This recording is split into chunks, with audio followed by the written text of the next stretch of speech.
What is up, guys? Welcome back to another GeekaWhat video. In this one, I'm going to be building the ultimate creator-oriented gaming PC build on a budget. While this build is going to be great for gaming and certainly look the part, it's also designed to be perfect for the creative types out there. I'll be talking about how a PC aimed at creatives differentiates from a standard gaming PC build, and how that has informed my part choices too, with benchmarks later that don't just look at gaming numbers, but a wider breadth of productivity applications for good measure.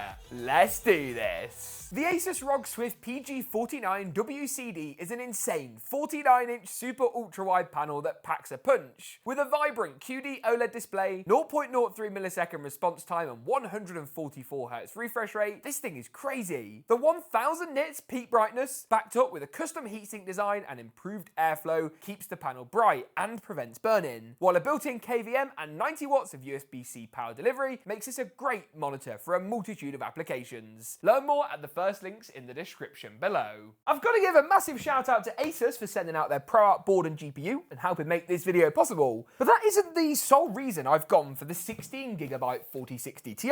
Regular viewers of the channel, fans of PC hardware, are going to be perhaps a little confused. The 16GB 4060 Ti has had a lukewarm reception in many respects. However, one thing that this high VRAM variant of NVIDIA's more entry-level 40 series SKU is good for is those looking to channel creative workflows. The main selling point of this card for someone who wants to do a bit of video editing would be the AV1 encoder. At 40% quicker than H.264 for a 4K HDR video, it can make a massive difference, and the huge frame buffer is really important for video editing applications where memory can quickly get filled up. I'll be pairing it with the ASUS ProArt Z790 Creator Wi-Fi. Now, you might think that a sort of mid-range, more entry-level card and a top-end Z790 motherboard are a weird match. But if there's one thing that a high-end motherboard is always good for, it's connectivity. Think about it. You've been out in the field and you've got loads of footage to ingest onto your PC. You want a really comprehensive I/O with loads of high-speed USBs. We've got 2 Thunderbolt ports on here, good networking, 10 and 2.5 gig Ethernet. And this is really cool. At the top of the board are 2 DisplayPort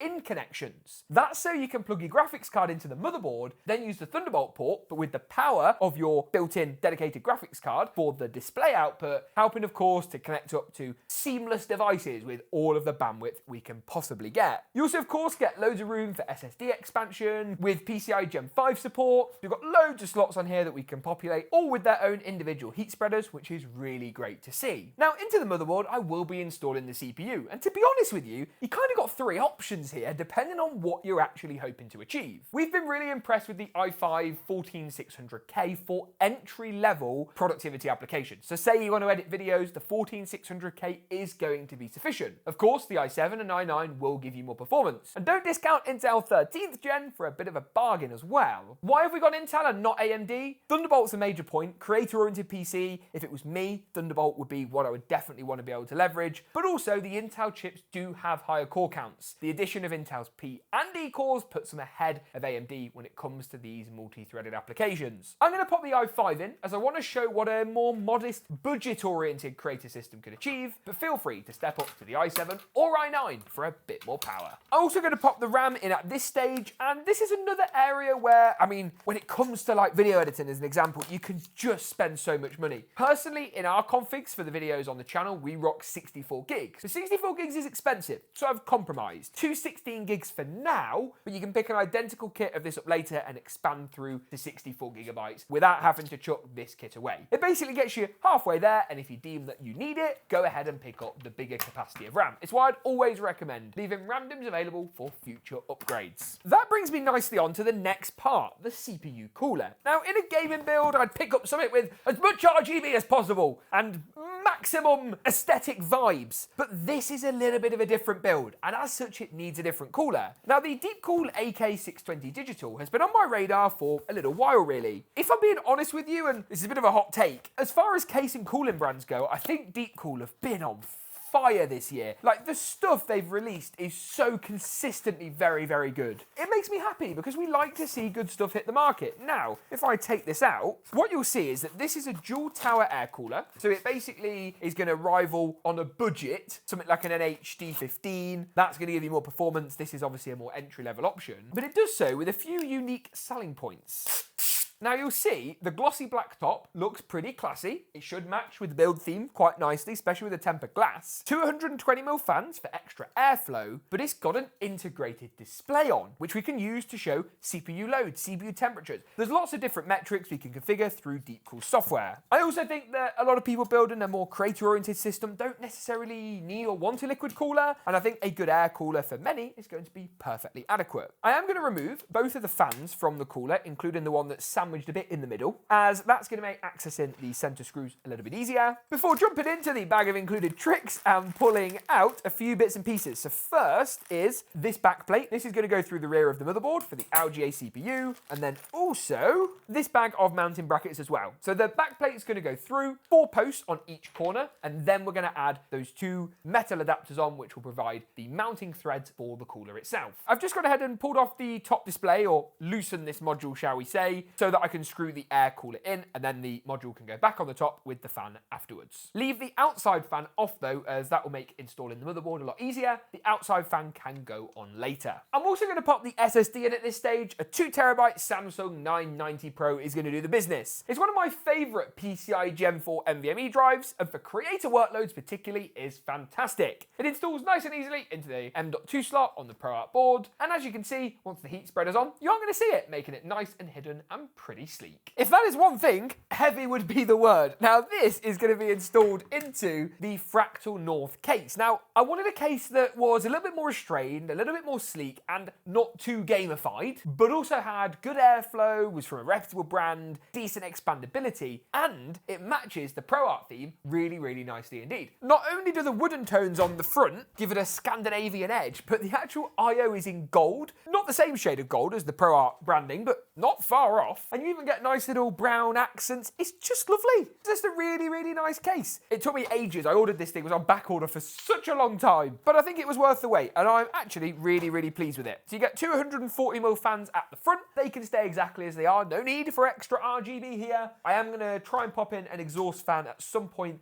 and a couple of fans at the top. Maybe some more from Deepcool to match the cooler that we've gone for, which is also a blacked out neutral design. The one thing that isn't going to change though between my builds is that I will install this with everything laid down flat. It makes things so much easier to get the motherboard lined up, slide your I/O through, all the screws, get those in, add the extra fan on. Basically it. Really, really quite simple. If you want to see a full detailed how to build a gaming PC tutorial, I'll link one down in the video description. That's looking pretty good. Clearance wise, we look just about okay, millimeters in it. Graphics card is next. Now this is the slightly controversial boy. Now it has to be said, all of NVIDIA's 40 series have got that AV1 encoding technology, right from the base 4060 all the way through to the top end 4090. If you want a bit more oomph, absolutely feel free to jump up to something like a 4070, 4080. But the idea of this build was that I didn't want to spend a fortune. I want to build something that's achievable for those looking to get into content creation, and also aesthetically that looks the business. Quite a nice design to this ProArt as well. That 16 gigs of memory will be really, really helpful. And think about it, right? If you jump up, you've got to go to what, a 4070 Ti, 4080 before you rival in that kind of VRAM. So it's in a unique spot where maybe not fantastic for certain applications, but for productivity, the 4060 Ti 16 gig could well be a viable option. Now, if we hover it into the case, you can see here, oh, just about fits. You can see here, that looks pretty nice. And we need to remove the second and third PCI slots. Side note, I absolutely love it when brands make matching motherboard and GPU sort of combos, as it means that you can sync up your build aesthetic really, really well. I think it's such an easy win for brands, right? Like the fact you can get a ProArt graphics card and a ProArt motherboard, or a Strix graphics card and a Strix motherboard, and you know that it's going to match really, really nicely. It's something that in my own builds, I've certainly planned around in the past. Now we've got a toolless PCI slot, so that should just slide into place, get it all lined up. Bit of a clip, lovely stuff. Add back in the 2 thumb screws that you just removed, and then of course going to give it power in the next step of the build, which is of course the power supply. Talking of power supply, I've picked up this, the Thermaltake Smart 750 ATX3. Now to my knowledge, this is one of, if not the cheapest and most affordable ATX3 PSUs on the market right now. It annoys me that all the power supplies with the nice compact GPU power cables and ATX3 certifications are so expensive. Especially when you consider the fact that cards like the 4060 and 4060 Ti single 8-pin power cable. So we don't need high-end 1200 watt $300 power supplies. It's just massively overkill. This is semi-modular, that you only plug in the cables you actually need. CPU and motherboard cables are pre-ran. And then in this loom just here, you should find both a 12-pin 300-watt PCI 5 power cable, or for this build, because we're using a standard 8-pin power connection, your dual 6+2-pin harnesses as well. So add into place a PCI power cable, add in a SATA power cable at the bottom, all done. That's all the cables that we need for this build. It's so easy to wire up. You get a nice bag in which you can store all of your spare cables, so if you update the build later and you do add in a more power-hungry GPU, as I say, up to 300 watts of power delivery from this power supply for the graphics card alone. So really impressive. I'll link this alongside everything else down in the description below. And then just the top plate to go on. Here we go. Look at that. I have to say, that is looking really good, but we need to see how it performs. So it's time for a few different tests in this system to see exactly how it stacks up for gaming and video editing. So I've jumped into Windows, booted this thing up, and I have to say, it matches the setup very nicely indeed. I'm going to open up DaVinci Resolve, and I want to see how this system fares, both in terms of video playback and in terms of rendering. Now, if we jump through the video, you might recognize it. That's because it's actually the edit timeline for the video you're watching right now, or at least what we've done so far. And you can see we've got different clips that are color graded, we've got multiple camera angles, we've got fancy visual effects like this, we've got like titles and lower thirds, a few different pieces of zooms. There's loads of different visual elements going on that's going to give our DaVinci Resolve a nice challenge. And it's a 4K timeline as well. That's important to note. And as if that wasn't strenuous enough, it's also a 60 FPS timeline. So we're basically running double the frames than 4K 30. Now, if we head over to the deliver pane, we can see that the playback is looking pretty good. But it is, of course, important to see how the render performs as well.